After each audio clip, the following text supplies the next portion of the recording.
Welcome to African Folktales by D. Elenas. Hit that subscribe button, give this video a thumbs up, and tell us in the comments where you're joining us from. Don't forget to turn on notifications so every story comes straight to you. The sun had barely risen over the village of Eri, but the market was already alive with voices, laughter, and the smell of roasting yams. Adaze walked slowly, her basket balanced on her head, feeling the weight of anticipation.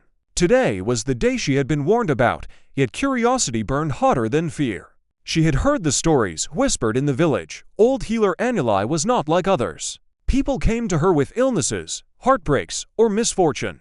Some returned with smiles, others never returned at all. Addie's mother had always told her to stay away, yet she had found herself standing before Anuli's hut, small and hidden at the edge of the forest. The walls were darkened with age, smoke curling from the thatched roof. As she approached, a figure appeared in the doorway. Anuli, frail yet sharp-eyed, looked straight at her. "Adaze," the healer said softly, her voice steady like calm water. "I have been waiting for you.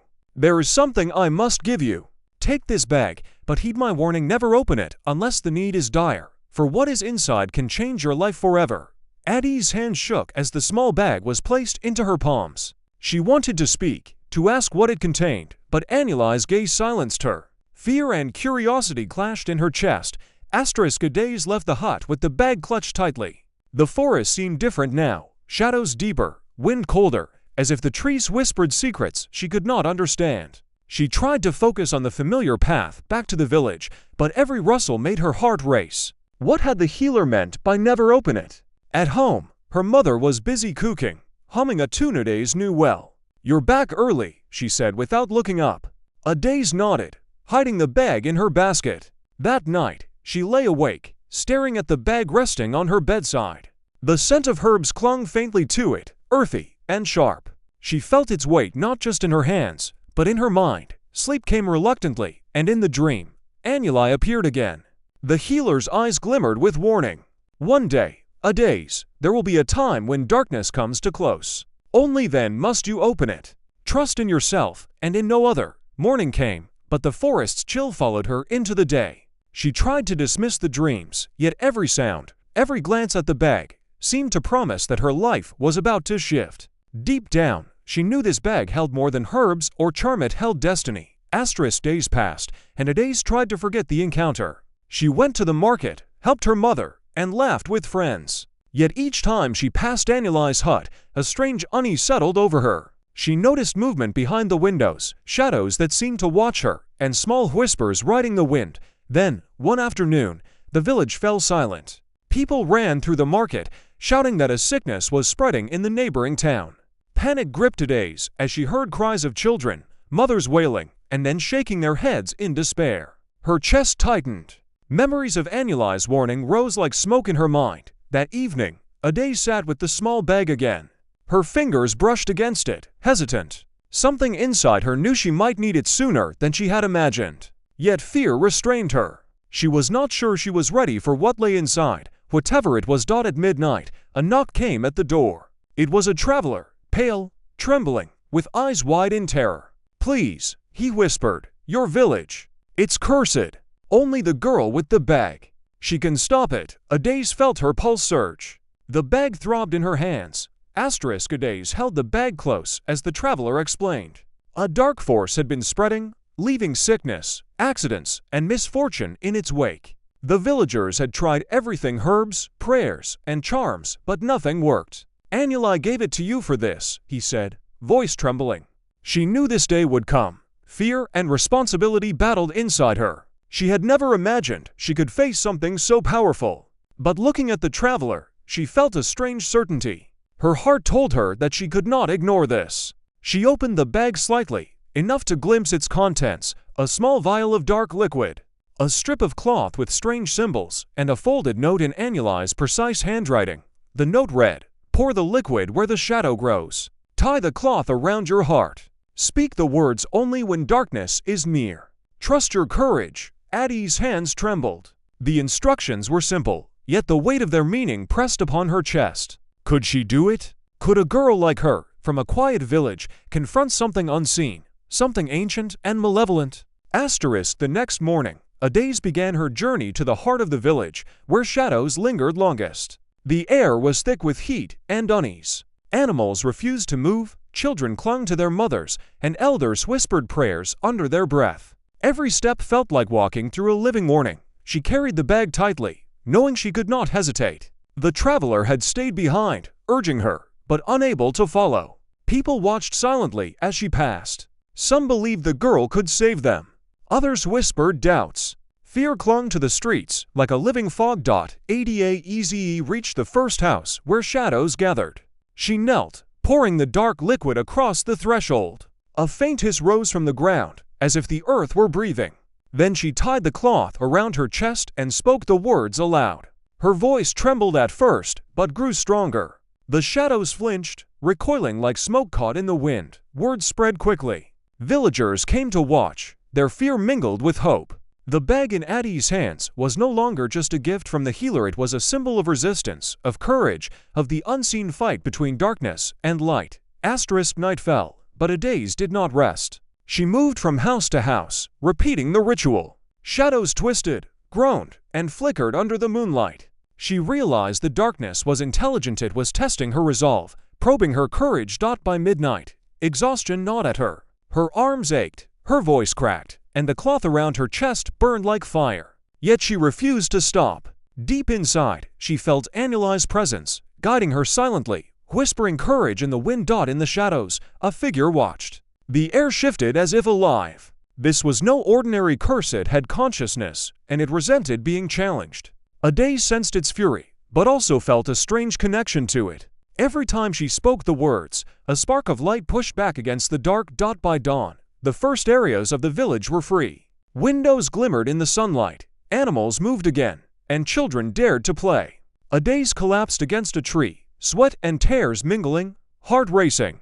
But she knew the fight was far from over. The darkness had retreated, but it had not surrendered. The shadows gathered near the well, twisting and coiling like snakes. Adaze approached cautiously, the bag heavy in her hands. She whispered the words once more and poured a little of the liquid around the well's edge. The darkness hissed, recoiling. A chilling wind swept through the village, rattling doors and windows. Villagers watched from their homes, whispering prayers. Some peeked from windows. Others knelt in the dirt, hands clasped. Addie's chest burned as she tied the cloth tighter. Her voice trembled but did not break. Suddenly, a shadow lunged at her, a black mist spiraling toward her face. She ducked, but it brushed her cheek like icy fingers. Fear surged through her, but she focused. The words rolled off her tongue, steady now, stronger with each repetition. The shadow recoiled again, twisting back toward the forest. Villagers gasped, seeing light pushing the darkness back.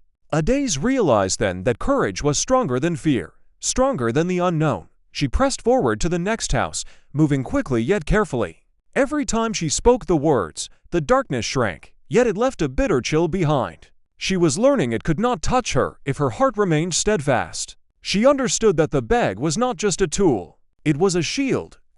By sunrise, more villagers had joined Adaze, some bringing candles, herbs, or water. They watched her, inspired, though trembling. The darkness had slowed its spread, but was still present in hidden corners, behind doors, under trees, in the shadows of alleys. Adaze knew it fed on fear, doubt, and loneliness. Every whisper of hesitation strengthened it. She moved from house to house, repeating the ritual, pouring a small amount of the liquid, and speaking the words aloud. Each house freed from darkness seemed to radiate light, washing over streets like a gentle tide. Children came forward, holding hands, cheering her on, their laughter shaking the air like small bells. For the first time, Adaze felt a spark of hope. Yet the darkness was not defeated. She sensed it lurking, gathering strength. A sudden shadow moved across the village square, taller than any man. Addie's heart skipped. The figure advanced slowly, deliberately. It was not just a shadow, it was alive, aware, testing her resolve. She gripped the bag tighter, whispered a silent prayer, and stepped forward, ready to face it. The figure stopped just a few steps from her. Its shape shifted, like smoke in wind. Adaze noticed eyes glowing red, cold, and intelligent. The villagers froze behind her, unsure whether to run or stay. Fear prickled their skin, but they trusted her. Adaze took a deep breath, Reciting the words with trembling lips, the shadow lunged suddenly, faster than thought, circling her like a predator. Adaze kept her stance, pouring a circle of the liquid at her feet. The cloth around her chest burned, as though alive, pulsing with energy. The shadow hissed and struck at the edge of the liquid circle, then recoiled. Addie's voice strengthened. The darkness screeched, a sound like grinding stones. Then, she remembered Annuli's words, "Trust yourself, trust the bag." With shaking hands, she pressed the vial to the earth, whispering every word precisely. The shadow shrieked, twisting violently before it dissolved into smoke that drifted away like ashes. Villagers exhaled in relief, stepping closer cautiously. Adaze knew this was only a taste of the force she faced. She looked down at the bag in her hands, feeling its weight not just in her palms, but in her heart. By noon, the village was buzzing with news. Shadows still lingered, but hope had returned. Adaze moved from street to street, performing the ritual wherever darkness had taken root. People began helping, carrying water for her, holding candles, and speaking prayers aloud. Adaze realized that courage multiplied when shared. She stopped briefly to catch her breath by the old tree at the center of the village. The wind whispered through the leaves, as if speaking in forgotten languages. Adaze felt the bag grow warmer in her hands. Something inside seemed alive, connected to her heartbeat. She realized then that the bag was more than an object, it was a guide, a companion. Even so, she could not shake the feeling of being watched. Shadows still hid in alleys, in the corners of houses, waiting for mistakes. Every step required focus. Adaze repeated her words silently between breaths. If she faltered, the darkness would take advantage. She felt her courage harden, her resolve sharpened. As night approached, the shadows grew bolder again. Adaze adjusted the cloth around her chest and whispered a prayer. Tonight would be the longest night of her life, she knew, but she was ready. The darkness struck harder at night. Houses at the edge of the village shivered with cold winds. Shadows darted like snakes along walls, brushing roofs, whispering threats only Adaze could feel. Villagers huddled in homes, doors locked, windows shuttered. Some cried quietly, others whispered prayers in trembling voices. Adaze moved quickly, her heart pounding, repeating the words with precision. The bag felt hot, almost burning in her hands, as if urging her forward. Each house freed gave her strength. Each street cleared sharpened her courage. She noticed something peculiar. The darkness seemed to avoid areas where villagers joined her in prayer. Together, their energy repelled it more effectively. By midnight, she had reached the oldest house in the village. It belonged to the widow Nika, who had lived alone since her children died. Shadows seemed thickest here, curling around the doors like black smoke. Adaze swallowed fear and whispered the ritual. The shadow shrieked violently, but could not penetrate the circle of liquid and cloth. Slowly, the house brightened with a soft glow. The villagers outside cheered quietly. Adaze collapsed against the wall, her body shaking from exhaustion, yet her heart was steady. She understood the power of unity, of courage combined with faith. Morning brought little relief. Shadows were weaker but still persistent. Addie's arms ached from pouring the liquid, her throat sore from chanting, but she refused to stop. Villagers had begun bringing small gifts of food and water, showing gratitude. Their support gave her courage beyond measure. She moved toward the village square, knowing the darkest shadows always gathered there. At its center stood a tree, ancient and gnarled, under which evil had lingered for decades. Adaze approached cautiously, whispering the words. The bag felt heavy with purpose, the cloth on her chest pulsing with energy. Suddenly, the shadows surged as one, forming a mass darker than night itself. A low hiss filled the air. Addie's heart raced. The shadows tried to envelop her, yet the liquid circle held. She spoke the words louder, with certainty, and a wave of heat radiated from the bag. The shadow shrieked, twisting, and began to break apart. The villagers watched in awe. Even the elders, who had seen many strange things, whispered prayers in astonishment. Adaze realized she was no longer alone. Her courage, faith, and the people's support were a force stronger than any darkness. The shadows seemed to retreat for a moment, but Adaze knew it was temporary. Nightfall brought a new, sharper wind, and darkness gathered again, angrier this time. She pressed the bag to her chest, feeling its warmth spread through her body. As if guiding her hands.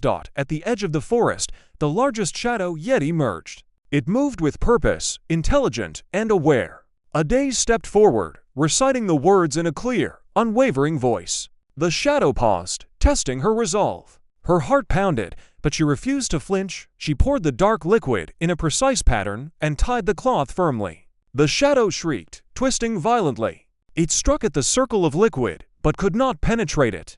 Addie's voice grew louder, the words flowing naturally, echoing through the village. Light radiated from her, pushing back the shadow. Villagers joined in prayer, their voices mingling with hers. The shadow reeled, shrieking as if in pain. Adaze realized then the fight was not just hers, it belonged to everyone who believed, who cared, who acted with courage. By the second night, Addie's body ached. She had barely slept, moving constantly, performing the ritual wherever darkness had taken root. But she could feel progress. The shadows were weaker, fewer, and slower. Her confidence grew. She noticed patterns in the shadows' attacks. Areas of fear and doubt were where they struck hardest. She realized that courage, hope, and unity weakened them. Adaze encouraged villagers to stay outside, hold candles, and pray with her. The darkness hissed at their presence, but could not approach. She stopped briefly, kneeling by the river, dipping her hands in water, whispering thanks for guidance. She felt the bag vibrate slightly, as if alive, urging her onward. Every small victory strengthened her resolve. That night, she faced a shadow that had lingered near the healer Annuli's hut. It twisted violently, a mass of black smoke, and advanced with incredible speed. Adaze stood firm, repeating the words. The bag glowed faintly, and light burst from it, scattering the shadow completely. Villagers gasped in relief. Adaze realized the final confrontation was approaching. The next day, Adaze prepared for the largest battle yet. She gathered villagers near the village square, instructing them to hold candles and chant prayers. The bag rested against her chest, pulsing with warmth. She could feel the darkness circling, testing her resolve. Suddenly, the largest shadow appeared. It rose taller than any building, a swirling mass of black smoke and red light. Its hiss was deafening. The villagers trembled, some clutching each other, but Adaze stood firm. She whispered the words, pouring the dark liquid in a wide circle. The shadow lunged. Addie's heart raced. She repeated the words, louder, with more conviction. The cloth around her chest burned hot, radiating light. The shadow shrieked, twisting violently, retreating slightly. Then, for the first time, the villagers joined in fully. Their voices, united in prayer, amplified Addie's power. The shadow screamed, twisting and shrinking, unable to withstand the combined force. Light spread through the square, washing over streets, houses, and trees. Adaze felt a surge of hope. The end was near.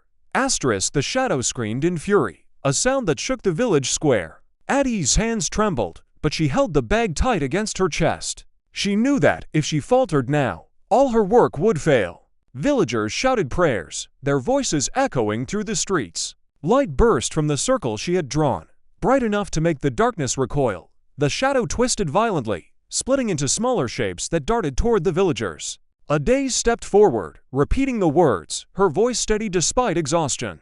Each syllable seemed to strike the shadow, forcing it back. The bag vibrated in her hands, almost like it was alive, feeding on her courage and determination. Children held candles high, their small voices joining the chant. Elders waved herbs, sprinkling them into the light. Even the animals in the square seemed to sense the power and stayed close, silent and alert. Slowly, the shadow began to weaken, its shrieks becoming less powerful. Adaze realized then that the battle was won not just by the bag, but by the unity of the village. Courage multiplied, fear shrank, and the darkness had nowhere to hide.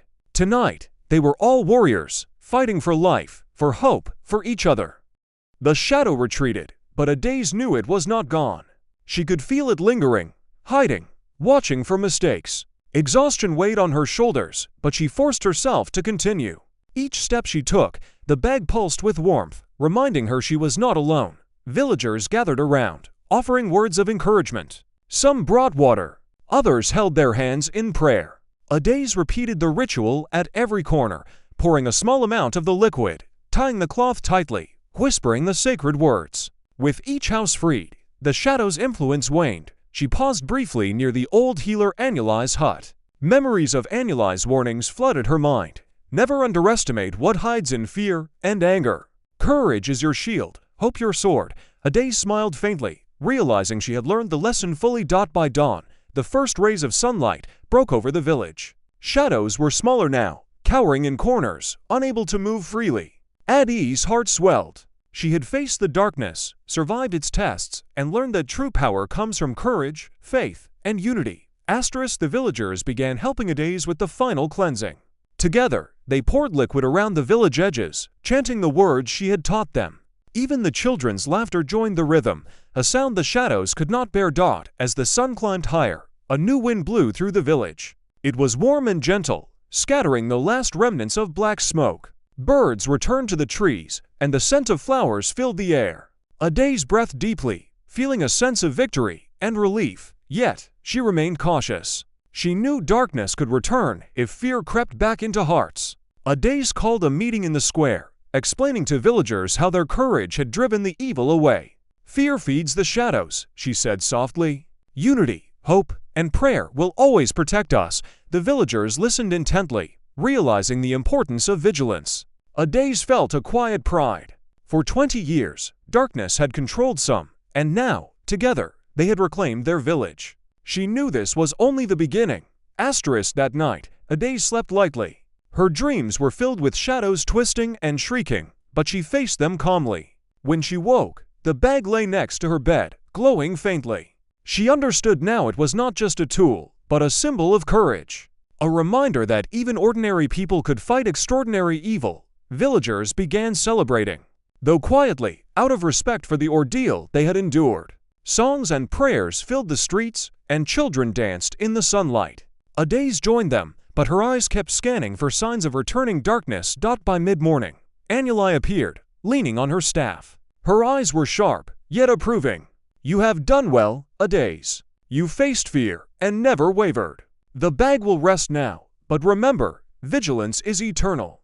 Darkness always watches." Adaze bowed, grateful. She knew she had grown stronger not just in skill, but in heart. The shadows had tested her courage, and she had passed. The village was safe, for now, but she knew the lessons would remain forever. A few days later, the village held a small ceremony. Villagers honored Adaze for her bravery and wisdom. Elders spoke of the courage required to confront darkness. Children repeated prayers she had taught, and the village seemed lighter, freer than ever. Yet, Adaze felt a lingering unease. She walked through streets she had cleansed, noticing tiny corners still dark. She understood that darkness never fully disappears, it waits for opportunity. The bag had taught her that courage and unity were the true weapons, stronger than fear, stronger than evil. That evening, as she returned home, she placed the bag on a shelf. Its warmth pulsed softly, as if acknowledging her growth. Adaze smiled faintly, realizing she was not just a girl with a gift, but a guardian of hope. Life returned slowly to normal. Villagers rebuilt, repaired, and strengthened bonds. Families laughed again, children played in the streets, and elders offered stories and wisdom. Adaze moved quietly, helping wherever needed, teaching lessons about courage and faith. The shadows never returned openly, but Adaze remained vigilant. She often walked through alleys at night, repeating prayers, keeping the village safe. Her heart had grown steady and brave. The bag, now resting safely, seemed alive with memory, holding the energy of every fear conquered. Adaze realized that even ordinary people, when united by courage, could become extraordinary. One night, a strange wind blew, colder than usual. Adaze sensed movement, a whisper of darkness in the corners. She took the bag, tied the cloth, whispered the words. Light spread quietly through the village, dispersing shadows before they could form. The villagers were asleep, unaware. Adaze smiled, knowing that vigilance, courage, and prayer would always protect them. Darkness may watch, but light endures, stronger than fear, stronger than hate.